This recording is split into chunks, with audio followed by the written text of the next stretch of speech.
हम इस वक्त बलिया लोकसभा में हैं और ये बलिया जो कि महर्षि भृगु और साधु संतों की एक जन्मस्थली रही है, आश्रम उनका रहा है। मंगल पांडे और तमाम जो हस्तियां थी, पूर्व प्रधानमंत्री चंद्रशेखर की एक कर्मस्थली रही है। और आज हम उस जनपद में हैं और हमारे साथ पूर्व प्रधानमंत्री चंद्रशेखर के सुपुत्र पूर्व राज्यसभा सांसद नीरज शेखर जी है, जो कि इस बार बीजेपी की तरफ से प्रत्याशी बनाए गए हैं। उनसे बात करेंगे। नीरज जी, सबसे पहले तो 2024 का इलेक्शन आप कितना कठिन मानते हैं इस बार? नहीं, मेरे व्यक्तिगत आप पूछ रहे हैं कि भारतीय जनता पार्टी के लिए? आपके लिए, जैसे यहाँ पे एक तरीके से कहा जाए, यहाँ ब्राह्मण बाहुल्य क्षेत्र है, यादवों की संख्या भी अच्छी तादाद है, दलित यहाँ पे ज्यादा है, तो आप कितना चुनौती मानते हैं इस लोकसभा चुनाव को? जो आपने नाम लिए सब मुझे वोट कर रहे हैं, चाहे किसी जाति के हों, किसी धर्म के हों, किसी वर्ग के हों, वो भारतीय जनता पार्टी को वोट कर रहे हैं। वो सब चाहते हैं कि इस देश के मोदी जी तीसरी बार प्रधानमंत्री बने, कि देश का जो विकास हो सके, और जो पिछले 10 सालों में काम करके दिखाया है आदरणीय मोदी जी ने, उस पर लोगों को विश्वास है। और विपक्ष में लोगों को विश्वास ही नहीं है। इसलिए मैं कह रहा हूँ, चुनौती हर चुनाव में चुनौती होती है, लेकिन वैसी चुनौती नहीं है जो चुनौती आप कह रहे हैं। हर समाज का हर वर्ग, हर जाति हम लोग को अपना समर्थन दे। अच्छा, पूरे पूर्वांचल में उत्तर प्रदेश की अगर बात करें तो कास्टिज्म एक बड़ा प्रभाव उस पर डालता रहा है। कास्ट का, क्योंकि पूर्वांचल गाजीपुर, बलिया, मऊ, आजमगढ़ जो भी सीटें हैं उस पर कास्ट एक बड़ा प्रभाव, तो उसको कैसे देखते हैं इस बार? वो कम हो रहा है लगातार। जैसे जैसे लोग देश हित में अब सोच रहे हैं, राष्ट्रीयता पे सोच रहे हैं, देश कैसे आगे बढ़े, देश कौन आगे ले जा सकता है, उस पे सोचकर लोग वोट कर रहे हैं। 14 में भी ऐसे किया, 19 में भी किया है, और 24 में और ज्यादा करेंगे, मुझे पूरा इसका विश्वास है। मैं ये नहीं कहूंगा कि बिल्कुल कास्टिज्म खत्म हो गया है, लेकिन बहुत कम रह गया है। लोग, मैं कह रहा हूँ ना, मोदी जी के आने के बाद एक भावना है लोगों में कि जात पात से ऊपर उठकर मोदी जी को वोट दिया जाए, कि देश के बारे में अब लोग सोच रहे हैं। पहले हो सकता है अपनी जाति के बारे में सोचते हैं, लेकिन अब बदल रहा है। लोग अब चाहते हैं कि देश हित में काम किया जाए। देश हित में क्या प्राथमिकताएं रहेंगी आपकी बलिया के लिए?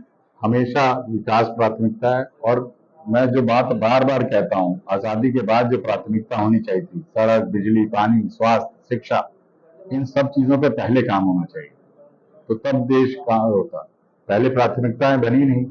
अब 14 के बाद प्रधानमंत्री जी ने जिस तरह काम किया है, आप देखिए, चाहे रेलवे हो, चाहे रोड्स हो, चाहे एयरपोर्ट हो, इंफ्रास्ट्रक्चर डेवलप करने का माननीय प्रधानमंत्री, तभी देश प्रगति करेगा, उन्नति करेगा। बलिया में देखिए, जैसे ग्रीनफील्ड एक्सप्रेसवे बन रहा है, रेलवे का दोहरीकरण और विद्युतीकरण हो गया, तभी यहाँ उद्योग आएंगे, तभी लोग आएंगे कि यहाँ से जो माल बने वो बाहर भी तो जाएगा कि नहीं थोड़ी। तो इसलिए ये सब चीजें, बिजली पे जो काम हुआ है उससे, वही हम लोग का शिक्षा पे जो काम हो रहा है और आगे होने वाला है, जो मेडिकल कॉलेज खुलेगा, इंजीनियरिंग कॉलेज खुलेगा, तो इससे मैं मानता हूं कि इस क्षेत्र का विकास होगा और देश को जो माननीय प्रधानमंत्री का लक्ष्य है कि विकसित करना है, तभी हो पाएगा विकसित। जब इस समाजवादी पार्टी ने यहाँ से सनातन पांडे को प्रत्याशी बनाया, 2019 में भी वो थे। अब ये स्थिति हो गई कि समाजवादी पार्टी के कल एक बड़े कद्दावर नेता नारद राय अब संभावना जताई जा रही है कि बीजेपी ज्वाइन करने जा रहे हैं, तो अब सपा को कैसे देखते हैं? क्योंकि अखिलेश यादव गाजीपुर और बलिया में 2 दिन लगातार थे, तो कैसे देखते हैं यहाँ के प्रत्याशी को? प्रत्याशी उनके हैं, वो आप घूम के बता सकते हैं, लेकिन मुझे ये लगता है कि पूरे क्षेत्र में मैं, लेकिन घूम के कह रहे 1 लाख 1.5 लाख वोट से हम विजय हो रहे हैं। बोलने के लिए मैं कह दूं मैं 10 लाख से जीत रहा हूँ। पिछली बार 19 का चुनाव आपको याद होगा, सपा बसपा एक साथ लड़ी थी और सब लोग ये कह रहे थे कि अब तो बिल्कुल क्लीन स्वीप होगा, 70 सीटें जीतेगी। लोगों को तय करना है, आप नहीं तय कर सकते कि क्या होगा। यहाँ के लोग तय करेंगे कि किसको वोट देना है और कौन देश हित में काम कर रहा है। लोग तय करते हैं कौन जीतेगा कौन हारेगा, यहाँ के मतदाता तय करेगा। और मुझे लग रहा है यहाँ के मतदाता ने मन बना लिया है कि भारतीय जनता पार्टी को जिताना है। मुझे पूरा विश्वास है इसका। बीएसपी के जो उतर रहे हैं बहन जी, जिस तरीके से पॉलिटिक्स उनकी रही है पिछले 5-10 सालों में, देखा जाए तो काफी सक्रिय नहीं रही है, तो ये अनुमान लगाया जा रहा है कि इस बार बीएसपी के वोटर जाएंगे कहाँ, डाइवर्ट होने की उम्मीद है। तो आपको क्या लगता है कि प्रधानमंत्री नरेंद्र मोदी की योजनाएं अपने तरफ उनको आकर्षित कर रही हैं?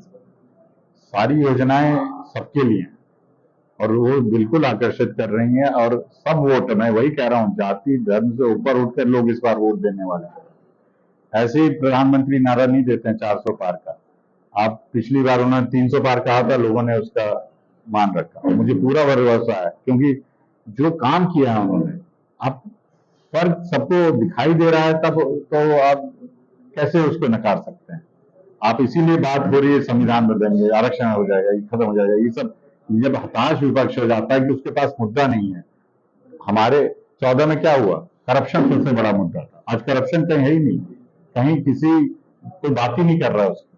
तो ये 10 साल में जो फर्क आया है इस देश में, जो पैसा पता नहीं कहाँ चला जाता तो वो लोगों पे खर्च हो रहा है, तो लोगों को लग रहा है कि ये कैसे, ये पैसा कहाँ से आ रहा है। तो ये काम कर सकती थी पिछली सरकारें भी, लेकिन उन्होंने नहीं किया।